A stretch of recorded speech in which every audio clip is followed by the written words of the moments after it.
Yo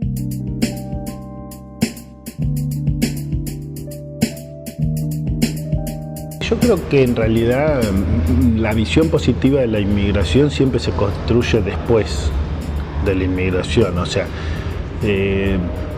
Sarmiento y Alberdi tenían una visión positiva de la inmigración antes de que llegaran. Pero cuando llegaron no eran los que ellos querían que llegaran. O sea, ellos querían que vinieran los obreros de Manchester o de las zonas industriales francesas o alemanas, y los que vinieron fueron los italianos más pobres del sur o los españoles de las zonas más pobres. Y entonces ellos y la élite argentina se desilusionó con la inmigración. En el auge de la inmigración europea hubo ley de residencia, persecución, digamos, se utilizaba el hecho de que eran extranjeros para perseguir a los sindicatos, que muchas veces estaban dirigidos por inmigrantes, y se empezó a inventar y a hacer toda una construcción de la nación contra los inmigrantes. Después vino la inmigración interna, después de 1930. Entonces, en ese contexto empezó a hacerse una apología del inmigrante europeo, porque ya había parado la inmigración europea. ¿Qué es lo que se dice de la inmigración europea? Bueno, que construyeron el país, digamos, hay toda una mitificación, una idolatría del esforzado inmigrante europeo, que no tengo dudas de que efectivamente muchísimos se esforzaron tremendamente para poder progresar. Pero eso no se hizo nunca con los inmigrantes santiagueños. Los inmigrantes del interior del país también son inmigrantes. Los correntinos, los catamarqueños, todo eso en general sufrió muchos estereotipos. Y desde el principio, en esa misma época de la inmigración europea, había inmigrantes bolivianos y paraguayos que tampoco integraron un relato.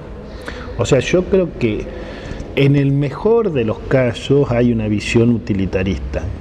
Lo que yo veo es que hay momentos como la xenofobia de los 90, o más bien momentos de silencio, diría yo, y eventualmente una visión utilitarista. Ahora, esa visión utilitarista, inclusive, ¿qué es lo que pierde de vista? Que, por ejemplo, desde un punto de vista utilitarista, uno tendría que decir que los inmigrantes de estos países construyeron hospitales, construyeron casas, construyeron escuelas, ¿no es cierto? Porque hay muchísimos que están en la construcción, que las clases medias que los estigmatizan muchas veces han tenido empleadas domésticas paraguayas, y sin esas empleadas domésticas no hubieran podido criar a sus hijos de la manera que los criaron, ¿no? Eso es muy interesante, cómo alguien puede ser xenófobo y al mismo tiempo estar dependiendo de una persona que está siendo estigmatizada, por ejemplo.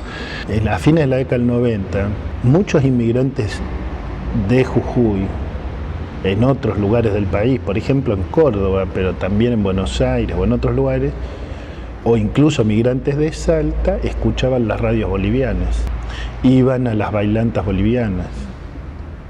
O sea, no tenían canales propios todavía para digamos, poner en el escenario público su cultura y su música y sus danzas, pero encontraban en la actividad cultural de la colectividad boliviana un lugar de referencia.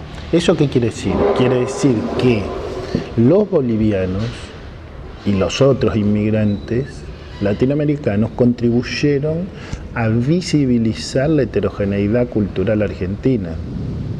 O sea, hicieron una contribución para que la diversidad cultural argentina, que está muy oculta, ¿no es cierto?, y está muy negada por el relato oficial clásico del siglo XIX, se hiciera más visible, y le ofrecieron un punto de referencia a muchos argentinos que no tenían lugares propios de manifestación.